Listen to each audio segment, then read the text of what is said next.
او بل الحمدلله د خوشحالۍ پروګرام ده چې نن به یو لوی قرارداد د سیمنټو د فابریکې چې په حدود د 200 میلیونو ډالرو نه زیاته سرمایه گذاری به پرې کیږي.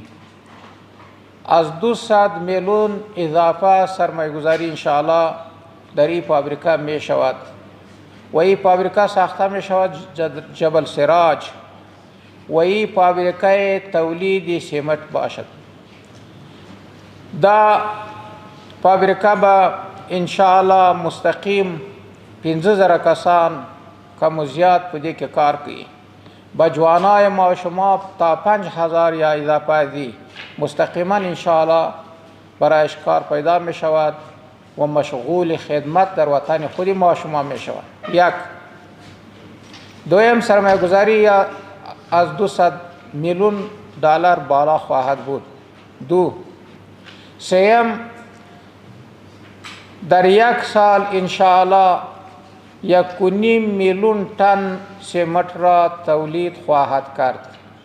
کله چې دا فابریکه مکمل شي ټول فایزونه جوړ شي ټول مرحله پوره شي 1.5 میلیون تن سیمنت به په جبل سراج کې په اعلی ترین معیار نړیوال معیار دا به تولیدیږي.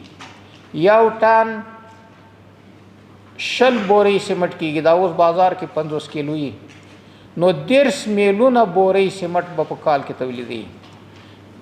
بټنها به حساب ټن 1.5 میلیون تن در سال تولید میکند و به حساب بوری سیمنت ها که 50 کیلو است یک بوری انشاءالله 30 میلیون تن انشاءالله تولید در سال خواهد داشت.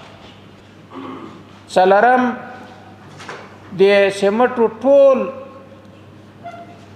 مواد دلته په افغانستان کې لرو که ګچ دی که چونه ده که د سیمنټ سره خاوره ده او یا په سیمنټ کې سنگ زغال استعمالیږي په جوړوالي کې دا ټول موږ تاسو افغانستان کې لرو.